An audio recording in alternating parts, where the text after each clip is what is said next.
ADGP Ajith കുമാറിനെയും സംരക്ഷിക്കുകയാണ്. ഞാൻ ചോദിച്ചു, ഭയന്നിട്ടാണോ അവരെ? എനിക്കിന്ന് മുഖ്യമന്ത്രിയോട് ചോദിക്കാനുള്ളത്, 2023 മെയ് 20 മുതൽ 22 വരെ തൃശ്ശൂർ പാറമേക്കാവ് വിദ്യാമന്ദിർ സ്കൂളിൽ വെച്ച് RSSൻ്റെ ഒരു ക്യാമ്പ് നടന്നിരുന്നു.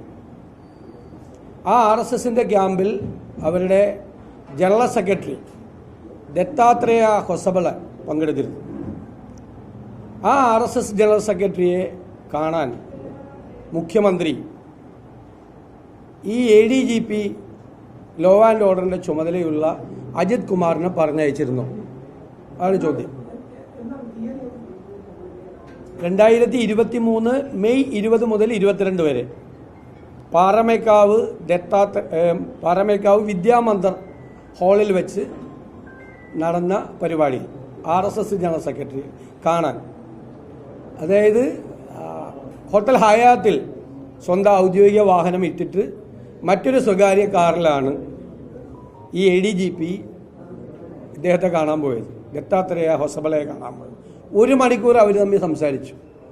മുഖ്യമന്ത്രി എന്ത് കാര്യമാണ് ADGP ലോ ആൻഡ് ഓർഡർ വഴി RSS ജനറൽ സെക്രട്ടറിയോട് സംസാരിച്ചത്? ഏത് വിഷയം തീർക്കാൻ വേണ്ടിയിട്ടാണ് അദ്ദേഹം ആവശ്യപ്പെട്ടത്? എന്ത് കാര്യത്തിനാണ് കേരളത്തിലെ പോലീസിലെ ലോ ആൻഡ് ഓർഡറിൻ്റെ ചുമതലയുള്ള ഒരു ഉന്നത ഉദ്യോഗസ്ഥനെ അങ്ങോട്ട് അയച്ചത്? അതിന് കേരളത്തിലെ ഒരു RSS നേതാവ്, തിരുവനന്തപുരത്തുള്ള ഒരു RSS നേതാവ് കൂടി അതിന് ഇടനിലക്കാരനായിരുന്നു. മുഖ്യമന്ത്രിയോടുള്ള ചോദ്യമാണ്, എന്തിനാണ് മുഖ്യമന്ത്രി വിട്ടത്?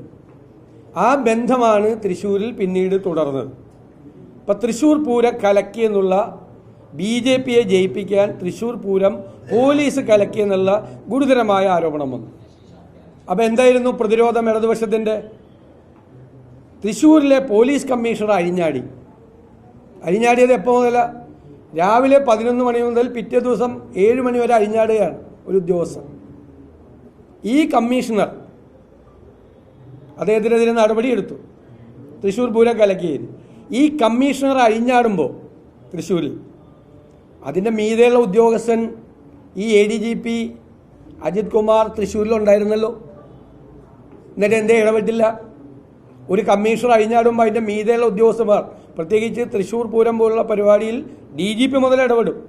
പ്രത്യേകിച്ച് ലോ ആൻഡ് ഓർഡറിൻ്റെ ചുമതലയുള്ള ADGP എപ്പോഴും ശ്രദ്ധിച്ചുകൊണ്ടിരിക്കുക, മോണിറ്റർ ചെയ്തുകൊണ്ടിരിക്കുക അവിടെ എന്താ നടക്കുന്നതെന്ന്. കാരണം അത്രയും വലിയ ആൾക്കൂട്ടവും അത്രയും വലിയ ചടങ്ങുമാണ് നടക്കുന്നത്. അപ്പോൾ ഈ രാവിലെ 11 മണി മുതൽ പിറ്റേ ദിവസം 7 മണി വരെ കമ്മീഷണർ കുഴപ്പമുണ്ടാക്കിയെങ്കിൽ ആ കമ്മീഷണറെ നിയന്ത്രിക്കേണ്ടിയിരുന്ന ഈ ADGP അവിടെ ഉണ്ടായിരുന്നല്ലോ. എന്തുകൊണ്ട് ഇടപെട്ടില്ല? അപ്പോൾ തൃശ്ശൂർ പൂരം കലക്കി BJPയെ ജയിപ്പിക്കാൻ പോലീസിനെ കൊണ്ട് ഇടപെടിച്ച് കലക്കിച്ചത് മുഖ്യമന്ത്രി പിണറായി വിജയൻ്റെ അറിവോടുകൂടി അതിന് നേതൃത്വം കൊടുത്ത ആളാണ് ADGP. അതുകൊണ്ടാണ് ഇത്രയും കൊലപാതകം, സ്വർണ്ണക്കള്ളക്കടത്ത്, സ്വർണം പൊട്ടിക്കൽ, ലഹരി മരുന്ന് ഏർപ്പാട് തുടങ്ങിയ കൈക്കൂലി, കോഴ തുടങ്ങിയ ഗുരുതരമായ ആരോപണങ്ങൾ വന്നിട്ടും ADGP അജിത് കുമാറിനെയും അയാൾക്ക് എല്ലാ പിന്തുണയും കൊടുക്കുന്ന പൊളിറ്റിക്കൽ സെക്രട്ടറി P ശശിയെയും മുഖ്യമന്ത്രി സംരക്ഷിക്കുന്നത് ഈ RSS ബന്ധമാണ്. തെരഞ്ഞെടുപ്പ് കാലത്തും അതിനു മുമ്പും ഈ സംഘപരിവാറുമായി മുഖ്യമന്ത്രി പിണറായി വിജയനുള്ള ഒരു അൺഹോളി നെക്സസ്, അവിഹിതമായ ബാന്ധവം നേരത്തെ മുതലുണ്ട്.